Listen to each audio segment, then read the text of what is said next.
Night Brigade presents Agent Stoker, created by Chris Connor and Brian Nelson.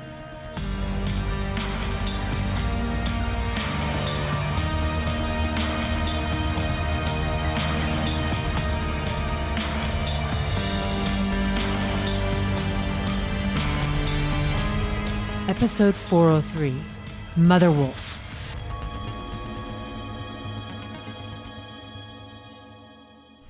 Second here. Okay, I got this going. This is Agent Stoker here in New Haven with my old friend, Miri, LaVeau. Here? Are we just walking past Atticus Books as if we're not even going in? Doesn't make any sense. I'm thirsty. And there's an Indian restaurant over by Styles that will have a good cocktail for you. What is Styles and what libation do you have in mind? Styles is one of the residential colleges here, named after a latitudinarian of the 18th century. And as for the drink, I was thinking perhaps Mother Wolf. Latitudinarian? You've lost me. You have to remember that you're walking with a theologian, Agent Stoker. Voodoo being more of a religion than a supernatural practice, yes. I'm all right with Ezra Styles. As a latitudinarian, he showed a little more tolerance than most types in his day. Not so Puritan. And I've got the recipe for a mother wolf here on my phone. Oh, kind of a gin and tonic? Yes, I like the elderflower part. Plus pamplemousse liqueur and grapefruit bitters. Novel. Drinks that remind us of nature feel right, especially when we talk about threats to the world. I appreciate your meeting me here. I would have driven down to Flatbush. After the ruckus from your last visit, I didn't need more attention called to us there. Sorry about that. Well, you can't stop the apocalypse without breaking a couple of elder gods. I'm grateful you did both. It wasn't me so much. Don't underrate yourself. I turned out to be the tool of some pretty malevolent forces. Nonsense. You turned out to be a pivotal figure in protecting us, is what I hear. Well, if that's how I'm remembered, I guess that's okay. Oh. Tintinabulation. Yes. They have a Carillon here. Oh, the bells. Or as Edgar Allan Poe would say, the bells, bells, bells, bells, bells. All right, he made his point. Now you can make yours. Tell me how I can be of help. I don't have so many people to consult about the paranormal just now, with one exception, an AI who's not exactly in sync with the supernatural. The rest of the Night Brigade has vanished. Killed, maybe? I don't think so. But really, I don't know. And you're hoping I can contact the Loa to help you find them? Any assistance from the divine spirits of Voodoo would be amazing. Even a clue to one of my missing colleagues would be a start. Speak their names. There are 6 of them, in the order I met them. Agent Caliban? Real name? Unknown. She's a ghost who's possessed part of the internet, not an AI. But she acts like one. She watches or watched South America. And she's a ghost who died how? Murdered by Engage, an actual AI. I remember Engage. Yes. Moving on. Rosa de Galilei, based in North America, teleportationist. With that name. Is she descended from the famous Galilei? Yep. And then there's Agent Arcos, technologist, based in Europe, specializing in drones. And her real name? Also unknown, but I do know her wife, who might tell me. Diane has to be even more worried about Agent Arcos than I am. Are all of the directors of the Night Brigade women? Agent Arcos took over for a man named Emil Goethe. With another illustrious ancestor. Believe me, we're not all descended from legends. Some of us are the kids of plumbers and academics. Acclaimed in their own ways. Then there's Cordwainer Shute, expert on parallel universes. He's based in Australia. Could the Night Brigade be trapped in some parallel universe? It's possible. But how would I even know? This is how lost I am. There's 2 more you haven't mentioned. Ronit Bargada is based in Tel Aviv. Quite literally. Through her understanding of dark matter, she fused her being with the architecture of her apartment. Well, I hope she has good homeowner's insurance. Lastly, there's Liz Rangahau, sorceress, based in Antarctica. All quite spread out. One director for each continent. Except Africa. That's Thorn, the AI that I mentioned. It's quite a challenge. I can speak to the Loa. I can't guarantee any results. If I'm only able to ask about one, do you have a preference? I'm closest to Agent Caliban. Though you don't know her name? We went through a lot together. Oh, I can hear it in your voice. Let's settle over here, this patch of grass. I'll see what I can do. Your previous premonition about George Raff was right on the money. I'm not bad at this sort of thing, I won't lie. Is the Loa going to show up right here in New Haven? Are the Loa, not is the Loa, and no. Apologies. I will enter a trance state and petition them on another plane. Speaking of other planes. No, you have to catch a flight? Not quite. I've been steeling myself to enter the fourth dimension. Of course you have. It's a long story, and I've already given you one of those, but I need to atone for something terrible. I respect atonement. However, I shouldn't just sit here by myself in the middle of the night, even if this city's supposed to be safer than it used to be. You won't be alone. The fourth dimension is time, so I should just be able to work it in such a way that I come back in 2 seconds. Interesting trick. Well, all it takes is this app to go slip-sliding away.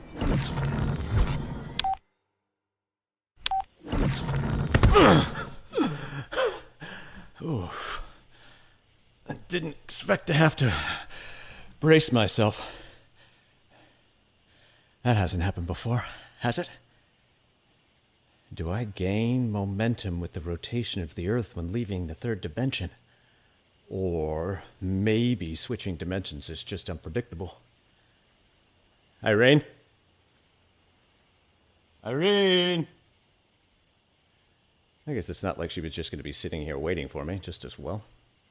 I have enough on my slate without debating what dimension to inhabit. Now, I'll head over to the Battery in Manhattan. If I focus, I ought to be able to move myself back through time to just a few days ago, and I can save Simon. I can catch Iglesias before he turns Simon into a fellow vampire. I think I've prepared appropriately. I've brought a little surprise for Iglesias. This'll either work brilliantly, or it'll be the biggest mistake of my life. Okay. Here we go.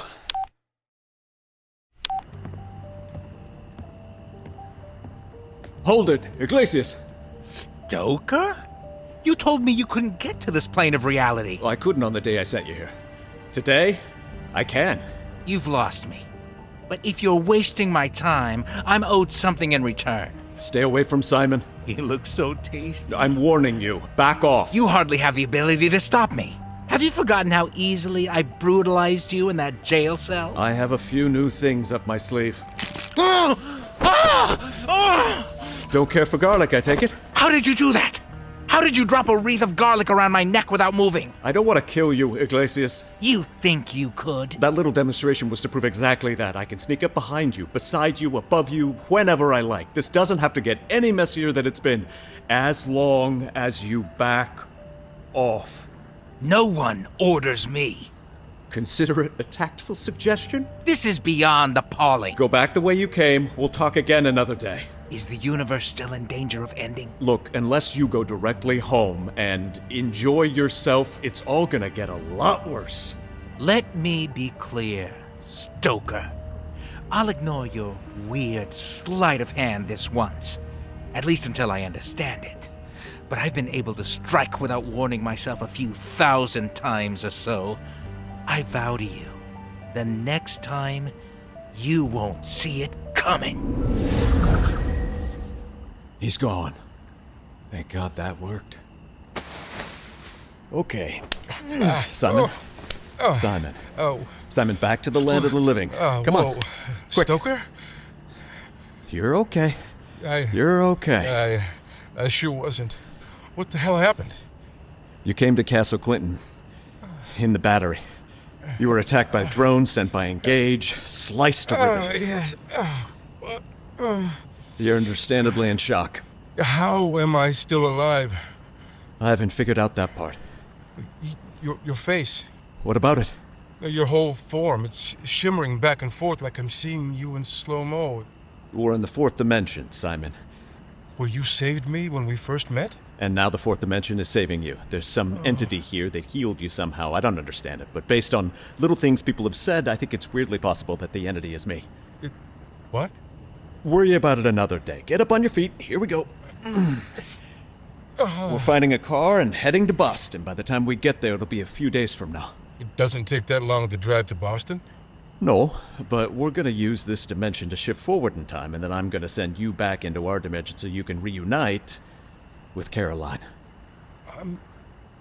Okay, the Caroline part sounds good. Let's go. Well, you'll be going. She's not exactly in the mood to talk to me. She can be like that. Here's the thing. We'll have to make sure you appear to her in the sunlight. You'll have to establish that you're not a vampire. Now, why would she think otherwise? Because in my timeline, that's what happened. Well, I grew fangs? You were killed by this vampire named Iglesias and became one Iglesias. yourself, but over the last couple of days, you haven't killed anyone else yet. Well, so I think maybe, just maybe, I won't be changing the future by saving you like this. You're telling me you traveled back through time? We can do that within this dimension. We can move backward and forward, 5 minutes, 5 days, 5 years. You want to see Sandy Koufax pitch a perfect game in Dodger Stadium? We can travel there to do that. And you traveled here for me? It was my fault you died. Why wouldn't I remedy that, given the chance? You're messing with time itself, Agent Stoker. Don't get me wrong, I'm grateful. But do you understand what kind of chance you're taking? If we get in a car, if we run over a squirrel, you know the Bradbury story, you know the butterfly effect.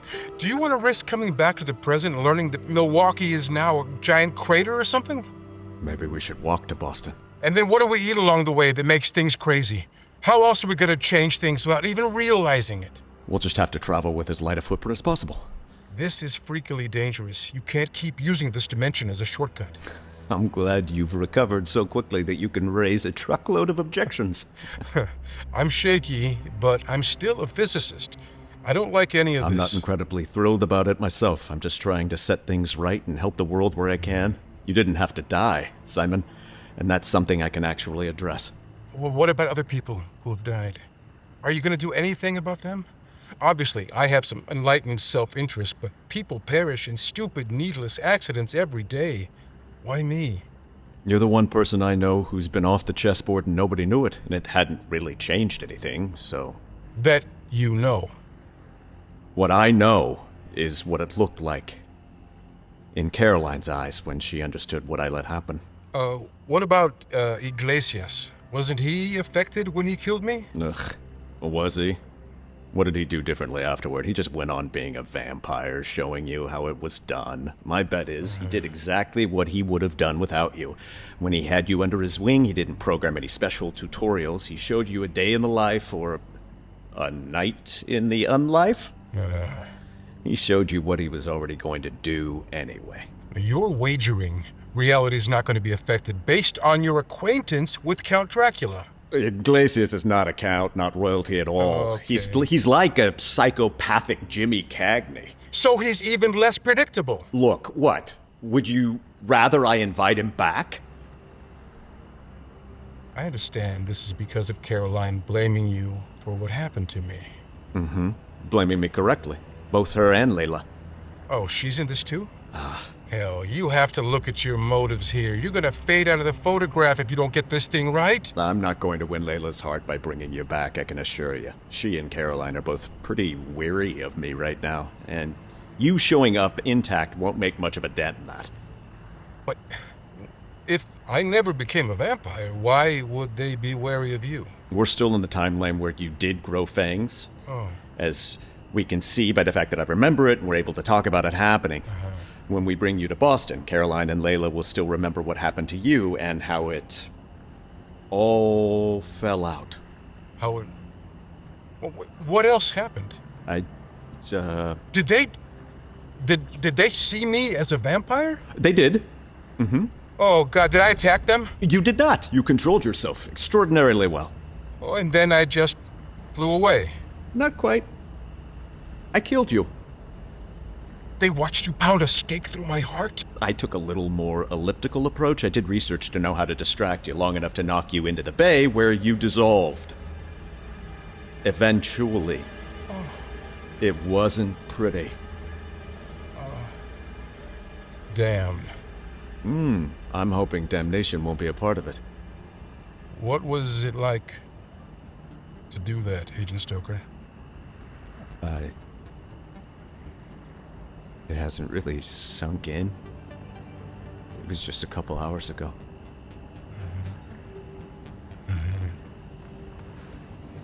Well, you're gonna have to tell me every single thing we all said. I'll play my recording for you on the way. Let's move.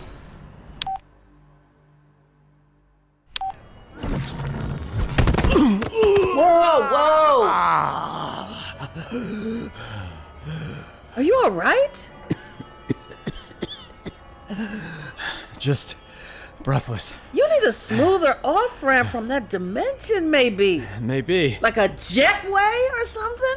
The more time I spend there. No, that's not it. I was there 2 or 3 days the first time. Yeah. Ooh. You're disoriented. Maybe the more I move back and forth in time, the harder the landing? Did you manage your atonement? I brought a couple of people back together who shouldn't have been separated. Were they appreciative? They didn't thank me, if that's what you mean. There was a lot of, oh my god, this is amazing, and he did it, but I watched all from the 4th dimension. I wasn't on the scene. Turns out I can't record things across dimensions, so I can't play it for you. But I did what I needed to do, and so far, Milwaukee is okay. What's Milwaukee got to do with it? Hopefully, nothing. Okay. What about you? Did you speak to the Loa? I tried to time things so you'd have a moment with them. They sent me visions. I saw. It makes no sense. I saw a Hydra in the sky. Hydra? Like in Marvel Comics? And no, I wouldn't know what that means. I saw a 6-headed serpent. I know that Damballa is a serpent god in Vodou. A little more than a serpent god. He's the sky father of all creation. But this was more like the beast from Greek mythology. Mysterious and spooky. Altogether ooky. Where was this happening? Get out your phone. Show me a photo of Pike's Peak. Here you go. Yes, that's it. The Hydra was swimming in the sky above Pike's Peak. Is this a literal vision? Are there going to be Colorado kaiju? The Loa don't always spell things out. And that was it? There was one other vision. A woman in her 40s, black, walking beneath a Cuban flag on a very old building. You'd recognize the Cuban flag? The Gulf of Mexico's sort of my beat. Would you recognize this woman in a photo? Try me. Possibly her. Yes! That's Liz Rangahau. You saw one of the directors of the Night Brigade. Was she walking past a specific building, or was this like the Hydra, maybe a metaphorical image? I didn't say the Hydra was a metaphor. You might prefer to think there won't be a real Hydra over Colorado, but I can't make any such guarantees. Granted. What if I run a search for buildings with the Cuban flag? Let's see what I find here. No. No. No, that's not it. Wait, go back! What's that building? Says it's the Museo de la Revolucion in Havana. That's it. I guess I'm going to Cuba. Not Colorado? If a Hydra appears in the skies, I'll hear about it. Otherwise, I'm not sure how I'd look for it. But if Liz is in Havana, I've got a chance of finding her. I'll haunt the museum, hope a clue turns up. Traveling to Cuba could take a while. I'll use the 4th dimension, just like I did to get back to you. And land the way you just did? Maybe you might want to think that over. I have a lot to think over. Is this Hydra another elder god? Is it a monster from Greek myth brought to life? Did we only put the apocalypse on pause? These questions sound above our pay grade. Oh, and for that matter, I do get paid by the Night Brigade. If I want the budget to solve all this, I have to find them. At least I've given you a lead. Here's hoping. But do we know that vision was from today? What if what you saw was from the past and now she's gone? Or it could have been from the future. Right. The Hydra over Colorado obviously hasn't happened yet. All you have to do is go step by step, Stoker. And speaking of steps, let's go get that drink. Mother Wolf awaits. After all this, I'm not sure that's strong enough. Let's go to Toad's place and see what we can find. Eat, drink, and be merry, for tomorrow we shall... Maybe you might just leave it at eat, drink, and be merry. Fair point.